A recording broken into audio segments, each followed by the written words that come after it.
پیارے دوستوں، زمانہ قبل از اسلام کی تاریخ کا اگر مطالعہ کیا جائے تو معلوم ہوتا ہے کہ اس وقت عالم انسانیت مختلف قسم کی معاشرتی اور اخلاقی بیماریوں سے دوچار تھا۔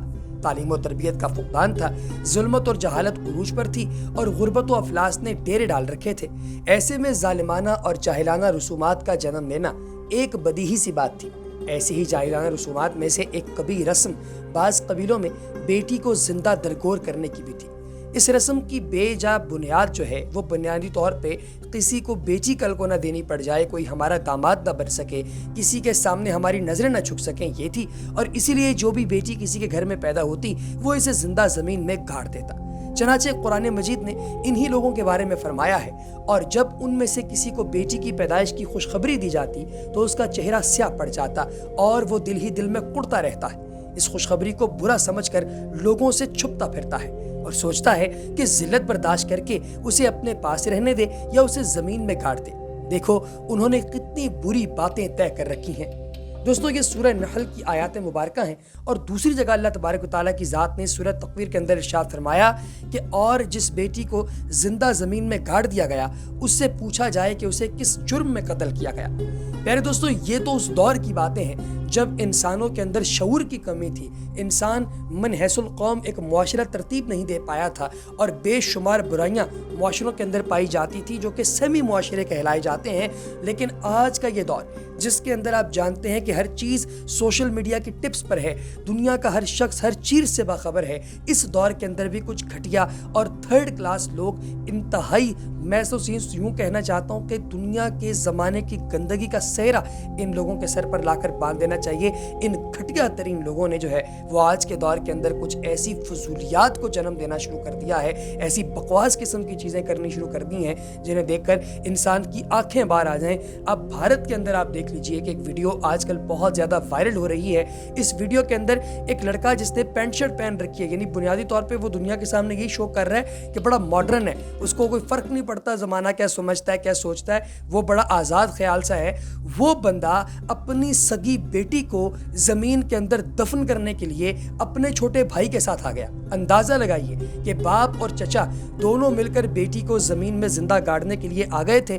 عین ممکن تھا کہ یہ اپنی بیٹی کو، اس خوبصورت سی ننھی سی بیٹی کو جس کی عمر صرف 6 مہینے تھی، اسے زندہ گاڑ دیتے کہ اچانک اوپر سے کچھ لڑکے وہاں پر پہنچ آئے، انہوں نے ان کو پکڑ لیا، ان کی درگت بنائی، مار مار کے ان کو دمبا بنایا اور بچی کو بھی اپنے قبضے میں لے لیا، اور پھر بعد میں بچی کو لے جا کر اناتھ آشرم کے اندر دے دیا کہ کوئی ایسا خاندان اس بچی کی پرورش کرے جسے بچے کی ضرورت ہو، جو بچہ پالنا چاہتا ہو۔ ان گھٹیا لوگوں کو جب خدا اس طرح کی اولاد عطا کر دیتا ہے تو اس کے ساتھ یہ ایسی حرکتیں کرتے ہیں۔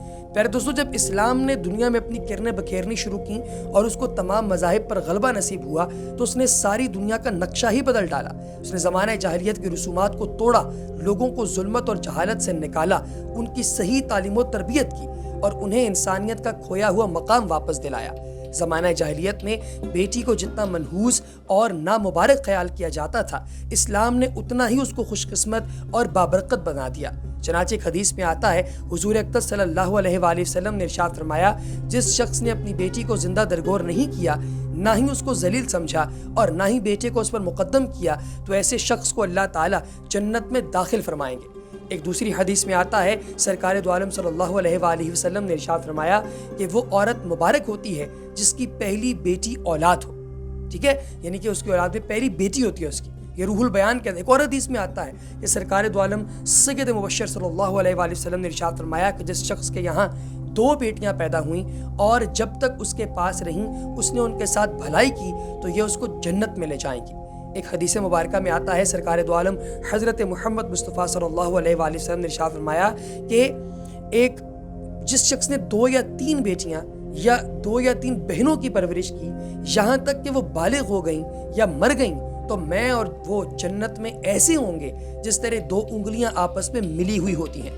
ایک دوسری حدیث میں آتا ہے، سرکار دو عالم صلی اللہ علیہ وآلہ وسلم نے فرمایا کہ جس شخص نے 2 بیٹیوں کی پرورش کی تو وہ اور میں اس طرح جنت میں داخل ہوں گے جس طرح یہ 2 انگلیاں آپس میں ملی ہوئی ہیں۔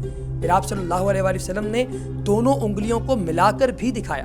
ایک اور حدیث میں آتا ہے کہ سرکار دو عالم صلی اللہ علیہ وآلہ وسلم نے ارشاد فرمایا کہ اگر کوئی شخص بیٹیوں کی آزمائش میں مبتلا کیا گیا اور پھر اس نے خوش دلی کے ساتھ ان کی پرورش کی اور ان پر احسان کیا تو یہ بیٹیاں جہنم کی آگ سے اس کے لیے آڑ بن جائیں گی۔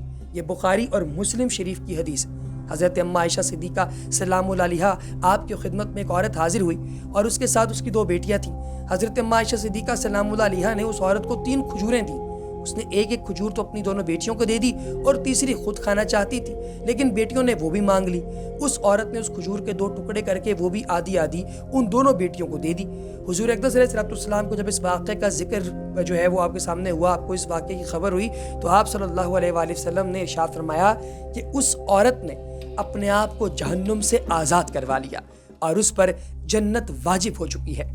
امام ابو الفرج سبحانی رحمۃ اللہ تعالی علیہ نے اپنی کتاب الاغانی میں بیٹیوں کے زندہ درگور کرنے کے خاتمے کا پس منظر اس طرح بیان فرمایا ہے کہ بیٹیوں کو سب سے پہلے زندہ درگور کرنے سے روکنے والا شخص سعصہ بن ناجیہ فرزوق کا دادا ہے۔ اس کا واقعہ یہ ہے کہ سعصہ کی 2 اونٹنیاں گم ہو گئی تھیں۔ وہ ان کی تلاش میں نکلا۔ جب رات کی تاریکی چھا گئی تو اس نے اپنے سامنے کچھ فاصلے پر آگ روشن ہوتی ہوئی دیکھی۔ اس نے آگ کا قصد کیا اور جب آگ کے پاس پہنچا تو اس نے اچانک وہاں ایک بوڑھے اور ایک درد ذہ میں مبتلا عورت کو پایا۔ سعصہ نے سلام کیا اور بوڑھے سے اپنی 2 اونٹنیوں کے بارے میں پوچھا۔ بوڑھے نے کہا کہ میں نے ان کو پایا ہے اور اللہ نے ان کے ذریعے ہم کو زندہ کر دیا ہے۔ پھر بوڑھے نے ان عورتوں سے کہا جو اس کے پاس بیٹھی ہوئی تھی، اگر ہمارے یہاں بیٹا پیدا ہوا تو اس کے متعلق تو میں کچھ نہیں جانتا کہ میں اس کا کیا کروں گا، لیکن اگر بیٹی ہوئی تو یقیناً میں اس کو قتل کر دوں گا اور اس کی آواز تک نہ سنوں گا۔ چنانچہ اس کے ہاں بیٹی ہی پیدا ہوئی۔ سعصہ نے اپنی دونوں اونٹنیوں اور اس اونٹ کے عوض جس پر وہ سوار ہو کر اونٹنیاں تلاش کرنے کے لیے نکلا تھا، اس کے بعد سعصہ نے اس کے بدلے انہیں یہ بچی جو ہے وہ اپنے پاس لے لی، اپنے پاس رکھ لی، اور اس کے بعد انہوں نے یہ شیوا بنا لیا کہ جو بھی شخص اپنی بیٹی کو زندہ درگور کرنا چاہتا تھا وہ اپنی اونٹنیاں یا اونٹ وغیرہ اسے دے کر وہ بچی اسے خرید لیتا۔ یہاں تک کہ دور اسلام قیامت تک 300 زندہ درگور ہونے والی بیٹیوں کو وہ چھڑا چکا تھا۔ یہ کتاب الاغانی کے اندر موجود ہے۔ جب اسلام دنیا میں آیا تو سعصہ بن ناجیہ حضور اقدس علیہ السلام کی خدمت میں حاضر ہوا اور اس نے اسلام قبول کیا۔ پھر سرکار دو عالم صلی اللہ علیہ وآلہ وسلم سے عرض کیا کہ یا رسول اللہ صلی اللہ علیہ وآلہ وسلم، میں نے زمانہ جاہلیت میں جو کچھ اچھے کام کیے ہیں کیا مجھے ان کا اجر ملے گا؟ سرکار نے پوچھا کہ کون سے کام کیے ہیں؟ تو سعصہ نے بتایا کہ 300 بچیوں کو 1 اونٹ اور 2 اونٹنیوں کے عوض خرید کر زندہ کیا ہے۔